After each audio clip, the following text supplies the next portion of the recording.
অসম চৰকাৰৰ তৃতীয় আৰু চতুৰ্থ বৰ্গৰ পৰীক্ষাৰ বাবে কেইটামান গুৰুত্বপূৰ্ণ প্ৰশ্ন উত্তৰ আজি আমি আলোচনা কৰিম। ইয়াৰে প্ৰথমটো প্ৰশ্ন হৈছে, চিপাহী বিদ্ৰোহ কোনখন ঠাইত প্ৰথমে আৰম্ভ হৈছিল?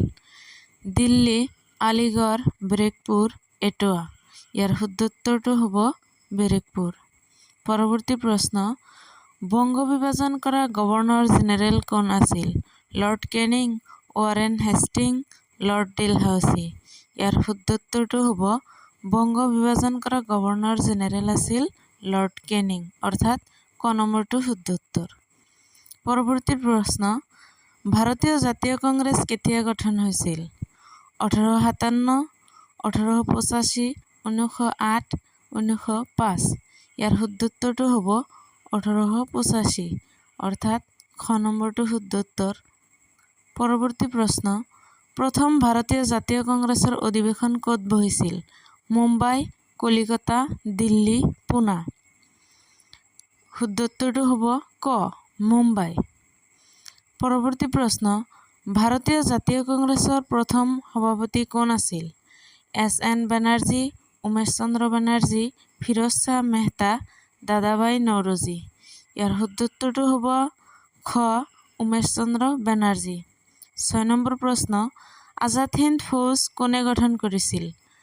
ক, ভগৱত সিং, খ, ৰামবিহাৰী, গ, সুভাষ চন্দ্ৰ বসু, গ, গুৰু গোবিন্দ সিং। ইয়াৰ শুদ্ধ উত্তৰটো হ'ব গ, সুভাষ চন্দ্ৰ বসু। পৰৱৰ্তী প্ৰশ্ন, কোন চনত মুছলিম লীগৰ জন্ম হৈছিল? 1906 চনত, 1910, 1907, 1990। 1890।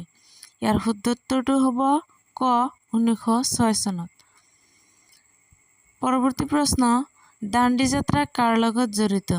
বংগ বিভাজন, খিলাফত আন্দোলন, অসহযোগ আন্দোলন, আইন অমান্য আন্দোলন। ইয়াৰ শুদ্ধ উত্তৰটো হৈছে ঘ, আইন অমান্য আন্দোলন। এই আন্দোলনৰ সৈতে দাণ্ডি যাত্ৰা জড়িত আছিল। পৰৱৰ্তী প্ৰশ্ন, জালিয়ানৱালাবাগৰ হত্যাকাণ্ড কিমান চনত সংঘটিত হৈছিল? 1907, 1910, 1919, 1921। ইয়াৰ শুদ্ধ উত্তৰটো হৈছে গ, 1919 চনত। আজিৰ একেবাৰে শেষ অৰ্থাৎ অন্তিম প্ৰশ্ন, স্বত্ববিলোপ নীতি কোনে প্ৰৱৰ্তন কৰিছিল? Lord Curzon, lord Dalhousie, lord Dufferin, lord Wavell. এইটো প্ৰশ্নৰ উত্তৰ আপোনালোকে কমেণ্ট কৰি জনাব। ভিডিঅ'টো ভাল লাগিলে লাইক, কমেণ্ট, শ্বেয়াৰ কৰিব। Thank U.